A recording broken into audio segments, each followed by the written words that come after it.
இன்றைக்கி நம்ம love of கில்லோட episode 3 தான் பார்க்க போகிறோம். செகண்ட் எபிசோடில் எப்படி முடிச்சிருப்பாங்க, ஹீரோயினி கூட ஆக்சிடென்ட் ஆகிருக்கும். அப்புறம் வந்து ஹீரோ மோட்டலுக்கு கூட்டிகிட்டு வந்துருப்பானா, இங்கேருந்து அதுலேருந்து தான் கட்டுறாங்க. மோட்டலில் நல்லா ஹீரோயினி தூங்கிட்டு இருக்கா. அப்போ ஹீரோ எழுப்பிட்டு இது மாதிரி விடிஞ்சிருச்சு, நல்லா தூங்குனியா, நல்லா ரெஸ்ட் எடுத்தியா, நம்ம கிளம்புறதுக்கு இன்னும் கொஞ்சம் நேரம் இருக்குது, நீ ஏன் போய் குளிச்சுட்டு வரக்கூடாது, நேரத்துலேருந்து அழுக்கு ட்ரெஸ்ஸோடையே இருக்கா அப்படிங்கிற மாதிரி சொல்கிறான். சரி ஹீரோயினி எழுந்திரிச்சு குளிச்சிக்கிட்டு இருக்கா. அப்படி குளிச்சிட்டு இருக்கப்போ நடந்ததெல்லாம் யோசிச்சு பார்த்துட்டு இருக்கா. இது மாதிரி ஆக்சிடென்ட் ஆச்சு, ஹீரோ தான் வந்து ஹெல்ப் பண்ணான்னு சொல்லிட்டு இப்படி நடந்துருச்சுன்னு சொல்லிட்டு யோசிச்சு பார்த்துட்டு இருக்கா. அப்போ பார்த்தா வெளில ஏதோ சவுண்டு கேட்குமா. என்ன சவுண்டு இதுன்னு எட்டி பார்த்தா ஹீரோ வந்து எங்கேயோ வெளில போயிட்டுருக்கான். பார்த்துட்டு எங்கேயோ வெளில போயிட்டுருக்கான் போலையே அப்படின்னு சொல்லிட்டு பார்த்தா இவன் அவுத்து வச்சு இந்த ட்ரெஸ் எல்லாம் காணுமா, அதெல்லாம் தான் இவன் எடுத்துகிட்டு போயிருப்பான். துண்டு மட்டும் வச்சுட்டு போயிருக்கான். இவெல்லாம் ஹீரோயினியாக மிரண்டு போய் பார்த்துக்கிட்டு இருக்கா, இப்படி ட்ரெஸ் எல்லாம் எடுத்துகிட்டு போயிட்டேன்னு சொல்லிட்டு. அப்புறம் பார்த்தா கொஞ்சம் நேரம் கழிச்சு தான் ஹீரோ வருவான். வந்து பார்த்தா ஹீரோயினி எங்கேயுமே காணும், பாத்ரூமில் இல்லை, எங்கேயுமே இல்லை, எங்கே போயிட்டா அப்படின்னு சொல்லிட்டு பார்த்தா பெட்ஷீட்டை மூடிட்டு பெட்டில் தான் உட்காந்துருக்கா. அதான் ட்ரெஸ் இல்லைல்ல, அதனால தான் அப்படி இருக்கா. உடனே இவன் பார்த்துட்டு ஏன் இப்படி உட்காந்துருக்க அப்படிங்கிற மாதிரி கேட்டுட்டு இருக்கா. அப்போ தான் ஹீரோயினி சொல்லிட்டு இருக்கா, என் ட்ரெஸ் எல்லாம் என்ன பண்ணேன், எங்கே எடுத்துகிட்டு போனேன் அப்படின்னு சொல்லிட்டு. இது மாதிரி அது எல்லாமே அழுக்காக இருந்துச்சுல, அதான் துவைக்க கொண்டு போய் போட்டேன், எல்லாத்தையும் விட்டுட்டியா அப்படின்னு கேட்டுட்டு இருக்கா. ஆமாம், அண்டர்வேர்லேருந்து எல்லாத்தையுமே போட்டுட்டுனே அப்படின்ற மாதிரி சொல்லிக்கிட்டு இருக்கான்.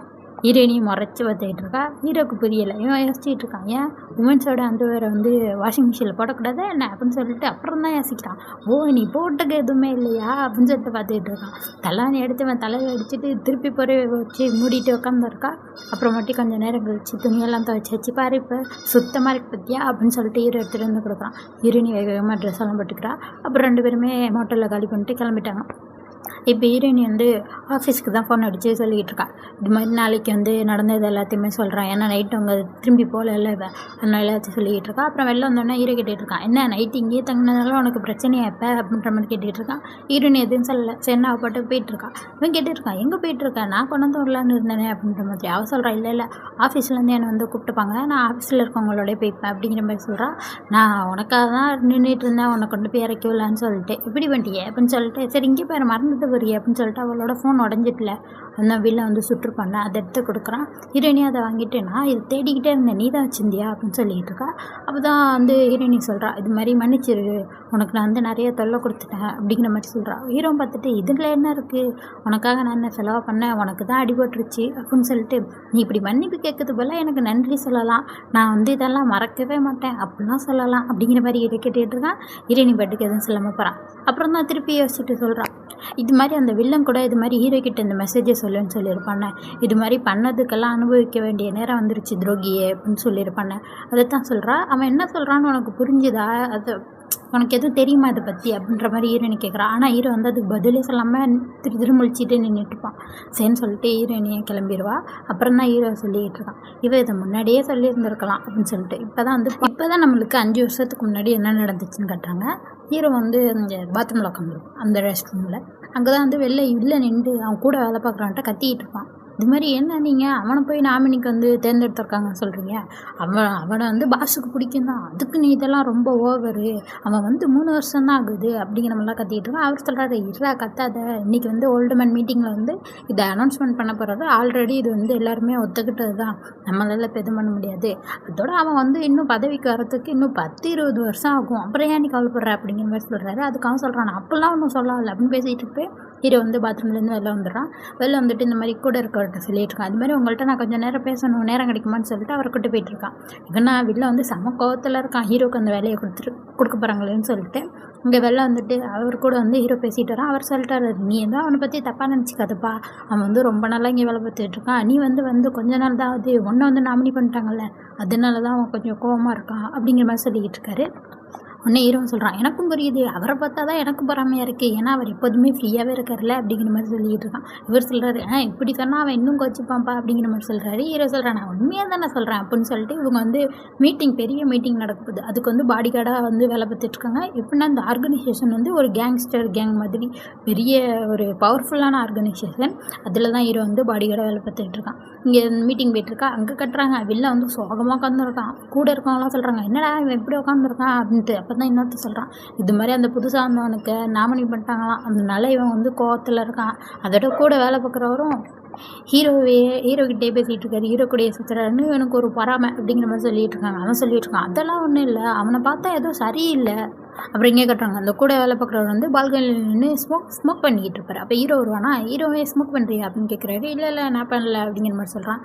ஆமாம் நீ தான் ஸ்மோக்கே பண்ண மாட்டேல அப்படின்னு சொல்லிட்டு உள்ள வந்து உட்காந்துருக்காரு. அப்போ வந்து ஹீரோட்ட சொல்லிகிட்டு இருக்காரு, இது மாதிரி நாளைக்கு நீ ஃப்ரீயாக இருந்தால் வா, நீனே நான் அந்த வில்லன் 3 பேரும் ஒன்றா சேர்ந்து டின்னர் சாப்பிட்லாம், உனக்கு வந்து பார்ட்டி வச்ச மாதிரியே ஆகிட்டு, ஏன்னா வந்து நாமினி பண்ணியிருக்காங்களே இவனை அப்படிங்கிற மாதிரி சொல்கிறது. நாளைக்கா அப்படிங்கிற மாதிரி கேட்டுட்ருக்கான். ஆமாம் நீ டின்னருக்கு வந்தால் 2 பேரும் ஒன்றா உட்காந்து பேசுனீங்கன்னா அவன் உன்னை புரிஞ்சுப்பான், அப்புறம் உன்னை பற்றி கோவப்பட மாட்டான் அப்படிங்கிற மாதிரி சொல்லிகிட்டு இருக்காரு. அந்த வில்லன் கோவப்பட மாட்டான்னு சொல்லிகிட்டு இருக்காரு. ஹீரோ பார்த்துட்டு ஐயோ நாளைக்கு என்னால் வர முடியாது அப்படின்னு சொல்லிட்டு கன் எடுத்து சுட்டுடுறான். அந்த சைலன்சர் போட்டு சுட்டுருப்பான். அதனால் யாருக்கும் அவ்வளோ கேட்டிருக்காது. இதைத்தான் அவங்க ஃபஸ்ட் எபிசோட்லேயே சொல்லியிருப்பாங்க. ஹீரோ வந்து அந்த பெரிய ஆர்கனைசேஷனில் நிறைய பேரை கொண்டுட்டான், பாஸே கொண்டுட்டான் அப்படின்னு சொல்லி இவன் பெரிய பயங்கரமான ஆள், டேஞ்சரஸான ஆள் அப்படின்னு தான் சொல்லிட்டு இவனை கொல்லணும்னு சொல்லிட்டு பவுண்டி நிறையா அவன் மேலே பே பண்ணியிருப்பாங்க. அந்த இதை தான் இப்போ கட்டுறாங்க. அதனால தான் இந்த வில்லன் வந்து ஹீரோ மேலே செம்ம கோவத்தில் இருக்கான். இவனை வந்து எப்படியாச்சும் பழி வாங்கணும்னு சொல்லிட்டு தான் ஹீரோயினியை இப்படி பண்ணியிருப்பான். இப்போ தான் நம்ம ஹீரோயினியோட பாஸ் கட்டுறாங்க. அவர் வந்து கேட்டுக்கிட்டு இருக்காரு, இவ்வளோ பிக்கப் பண்ண வந்திருக்காங்கல்ல, கேட்டுக்கிட்டு இருக்காரு என்ன தான் நடந்துச்சு, ஃபோன் அடித்தாலும் எடுக்கலை, கார் மலையிலேருந்து கவுந்துருச்சு, என்ன தான் நடந்துச்சுன்னு சொல்ல அப்படின்னு கேட்டுக்கிட்டு இருக்காரு. அவளாக அப்படியே பின்னாடி உட்காந்து ஹீரோயை வச்சு பற்றிட்டு அப்படியே தூங்கிடுறான். இவர் பாட்டு கத்திட்டு இருக்காரு, என்ன தான் நடந்துச்சுன்னு சொல்கிறியா சொல்லலையா அப்படின்னு சொல்லிட்டு. இங்கே பார்த்தா அசிஸ்டன்ட் பார்த்துட்டு சொல்கிறான், அவள் எப்பயோ தூங்கிட்டா பாஸ் அப்படின்னு சொல்லிட்டு இருக்கான். அவர் கத்திட்டு இருக்காரு, இந்த பொண்ணை வச்சுக்கிட்டு என்ன தான் பண்ண போகிறோமோ அப்படின்னு சொல்லிட்டு ஆஃபீஸ்க்கு வந்துடுறாங்க. இங்கே வந்தால் ஹீரோயினி வந்து பாஸுக்கிட்ட தலையை கொஞ்சிக்கிட்டு மன்னிப்பு கேட்டுகிட்டே நிற்கிறான். பாஸ் பார்த்துட்டு போதும் மன்னிப்பு கேட்டது நிறுத்து, நான் வந்து என்ன நடந்துச்சுன்னு தான் சொல்ல சொன்னேன், நீ ஏன் மன்னிப்பு கேட்டுகிட்டு இருக்க, என்ன தான் நடந்துச்சுன்னு சொல்ல அப்படின்னு சொன்னால் அப்பயும் அவள் சொல்லவே மாட்டா, மன்னிப்பு கேட்டுகிட்டே தான் இருக்கா. இது மாதிரி காருக்கும் நான் பே பண்ணிடுறேன், என்னை மன்னிச்சிருங்க அப்படிங்கிற மாதிரியே சொல்லிக்கிட்டு இருக்கா. அப்போ தான் பாஸ் சொல்கிறாரு, நீ வந்து எதையுமே சொல்ல வேணாம், நீ ஹீரோ கிட்ட பேசிக்கிட்டு இருக்கியா அதையாச்சும் சொல்லு அப்படின்னு சொன்னால் அதையும் சொல்ல மாட்டான், என்னை மன்னிச்சிருங்க அப்படின்னு சொல்லிட்டு அங்கேருந்து கிளம்பி வீட்டுக்கு போயிடறான். இங்கே கட்டுறாங்க ஹீரோயினி இப்போ வந்து அவளோட அப்பார்ட்மெண்ட்டுக்கு வந்துட்டா. அங்கே வந்து பார்த்தா ஹீரோ நிற்கிறானா. இவளை பார்த்துட்டு எதுக்கு இங்கே வந்த நீ அப்படின்னு சொல்லிட்டு கேட்டுக்கிட்டு இருக்கா. அவன் சொல்கிறான், என்னப்பா நீ வந்து ஓகேவான்னு உன்னை பார்க்க தான் வந்தேன் அப்படிங்கிற மாதிரி சொல்லிட்டு இருக்கான். அதில் வேறு என்ன சொல்கிறான், என்ன ஸ்டேஷன்லேருந்து உன் வீடு இவ்வளோ தூரமாக இருக்குது, வீடு குட்டியாக இருக்குது, வீடு பழசாக வேறு இருக்குது அப்படிங்கிற மாதிரிலாம் சொல்லிட்டு இருக்கான். ஹீரோயினி பார்த்துட்டு எதுவுமே சொல்லாமல் அவள் பாட்டு கதவு திறக்க போகிறா. இவன் பக்கத்துலேயே நின்றுட்டு இருப்பானா. பார்த்துட்டு சொல்கிறான், என்ன நீ கிளம்பாமல் எதுக்கு நிற்கிற அப்படிங்கிற மாதிரி கேட்டுட்டு இருக்கா. உடனே ஹீரோ சொல்கிறான், இல்லை உன்னை பார்க்க தானே வந்தேன், உனக்காக தான் கடையில் நின்று அவ்வளோ நேரம் அந்த ஸ்வீட் வாங்கிட்டு வந்தேன், என்னையும் உள்ளே விடவே இல்லை அப்படின்ற மாதிரி கேட்டுட்ருக்கான். ஹீரோயின் இப்படி முறைச்சி பார்த்துட்டு இருக்கா. ஹீரோ பார்த்துட்டு அப்போ விட மாட்டியா, இது நம்ம வந்து பிஸ்னஸ் ரிலேஷன்ஷிப்னு தான் நான் நினச்சி வந்தேன் அப்படிங்கிற மாதிரி சொல்லிகிட்டு இருக்கான். அப்போ தான் ஹீரோயினை வச்சு பார்த்துட்டு இருக்கா. இவனை உள்ளே விடாமல் போயிட்டான், இவன் வெளியே நின்றுட்டு இருப்பான். அப்புறம் எல்லோரும் வரவங்க போகிறவங்க எல்லாருமே பார்த்துட்டே போயிட்டுருப்பாங்க. பேசாமல் உள்ளே விட்டுறலான்னு சொல்லிட்டு உள்ளே விட்டுறா. ஹீரோ உள்ளே வந்துடுறான். உள்ளே வந்துட்டு அவன் சொல்லிகிட்டு இருக்கான், என்ன ரூமு ரொம்ப குட்டியாக இருக்கே, சோஃபா மட்டும்தான் இருக்குது, பெட்டெல்லாம் இல்லையா, அப்போ சோஃபாவில் தான் தூங்குவியா, இந்த சோஃபாவும் நல்லா தான் இருக்குது, பெட்டு மாதிரி இருக்க சோஃபாவா, ஆனால் எனக்கு தான் இடம் பத்தலை அப்படிங்கிற மாதிரி சொல்லிட்டு பேசிகிட்டு போய் பார்த்தா அங்கே ஃபோட்டோ இருக்குமா, ஹீரோயினியோட சின்ன வயசு ஃபோட்டோ. அதை எடுத்து பார்த்துட்டு இதான் அவங்க அப்பா அம்மாவா, இதான் நீயா அப்படின்னு சொல்லிட்டு பார்த்துட்டு இருக்கான். ஹீரோயினி வந்துட்டு இதெல்லாம் உனக்கு தேவையில்லாதது அப்படிங்கிற மாதிரி சொல்கிறான். இன்னும் இவன் பார்த்துட்டு சொல்கிறான், எனக்கு வந்து உன்னை பற்றி எல்லாமே தெரிஞ்சுக்கணும் அவ்வளோதான் அப்படிங்கிற மாதிரி சொல்லிட்டு வச்சுட்டு திருப்பி போய் உட்காந்துக்கிறான். உட்காந்துட்டு 2 பேரும் டீ குடிச்சிட்டு அந்த க்ரீம் பஃப் வாங்கிட்டு வந்திருக்காங்க, அதை சாப்பிட்டுட்ருக்காங்க. அப்போ ஹீரோ சொல்லிகிட்டு இருக்கான், என்ன இன்றைக்கி வேலையெல்லாம் முடிஞ்சதா, இன்றைக்கி ரொம்ப லேட்டாக இருந்தியே, பெனால்ட்டி எதுவும் கொடுத்துட்டாங்களா அப்படிங்கிற மாதிரி கேட்டுட்ருக்கான். ஓ பண விஷயமா, அந்த கார் விழுந்து ஆக்சிடெண்ட் ஆகிட்டுல அதனால சொல்கிறான். ஓ பண விஷயமா, அதில் நானும் தான் ஒரு வகையில் பொறுப்பாக இருக்கேன் அப்படிங்கிற மாதிரி சொல்கிறான். அப்புறம் ஹீரோயினி பார்த்துட்டு சொல்கிறான், இது மாதிரி நான் உன்கிட்ட பேசிகிட்டு இருக்கிறது என்னோடய ஏஜென்சிக்கு தெரிஞ்சிருச்சு அப்படிங்கிற மாதிரி ஹீரோயினி சொல்கிறா. ஹீரோ கிட்ட அவன் சொல்கிறான், அதனால என்ன, இப்போ உன் பஸ்ஸெல்லாம் நம்மளுக்கு இடையில வரவே முடியாது, அதோட இப்போ என்னால் தான் நீங்கள் வந்து நிறைய ப்ராஃபிட் பார்த்துருக்கீங்க, ஏன்னா வந்து ஹீரோயினிக்காக நிறைய பேரை பிடிச்சி கொடுத்துருப்பானா அதை பற்றி சொல்கிறான். அது மட்டும் வெளில போச்சுன்னா உங்களுக்கும் பிரச்சனை தான், இப்போ அவங்க என்ன பண்ண நினைப்பாங்க, அப்படியே என்னை வச்சு விலை வாங்கிட்டு இருக்கலாம் அப்படிங்கிற மாதிரி நினைப்பாங்க, இல்லைன்னா ஒன்றை வச்சு என்னை முடிச்சு கட்டிட்டு அப்படியே எல்லாத்தையும் மூடி மறைச்சிடலாம் நினைப்பாங்க, எல்லாமே உன் கையில் தான் இருக்குது அப்படின்னு ஹீரோயினை பற்றி சொல்கிறான். ஹீரோயினி சொல்கிறான், எனக்கு எதுவுமே புரியலை, உன் வாழ்க்கையே ஆபத்தில் இருக்கப்ப நீ எதுக்கு என் பின்னாடி சுற்றிட்டு இருக்க, இதனால உனக்கு என்ன கிடைக்க போகுது அப்படிங்கிற மாதிரி கேட்குறா. அதுக்கு ஹீரோ சொல்கிறான், நீனும் அப்படி தானே, சொல்லப்போனால் நம்ம 2 பேர் வாழ்க்கையுமே ஆபத்தில் தான் இருக்குது, நீ ஈஸியாகவே எல்லா பிரச்சனையுமே போய் மாட்டிக்கிற. அதை நினச்சி தான் எனக்கு பரிதாபமாக இருக்குது. அதோட சொல்லப்போனால் உனக்கு என்னால் அப்படி பிரச்சனையாக இருந்தால் நீ ஆரம்பத்திலே என்னை ரிஜெக்ட் பண்ணியிருக்க வேண்டியதானே, இல்லைனா இப்போ கூட உங்கள் ஆளுங்களை வச்சு நான் அரெஸ்ட் பண்ணியிருக்க வேண்டியதானே, ஏன் நீ எதுவுமே பண்ணல, அப்படி நீ என்கிட்ட என்ன எதிர்பார்க்குற அப்படிங்கிற மாதிரி ஹீரோ அப்படியே கொஸ்டினே மாற்றிடுறான். ஹீரோயினி அப்படியே குறுகுறுன்னு பார்த்துட்டு இருக்கா, அவனை என்ன பண்ணுறது அப்படின்னு சொல்லிட்டு. அப்போ ஹீரோயினிக்கு ஒரு கால் வருது. பார்த்தா அதை ஹீரோயினி அட்டனே பண்ணல. அது பாட்டுக்கு ரிங் ஆகிட்டு அப்புறம் கட் ஆகிட்டு அப்புறம் அவங்க மெசேஜ் அனுப்பிச்சு விடுறாங்க.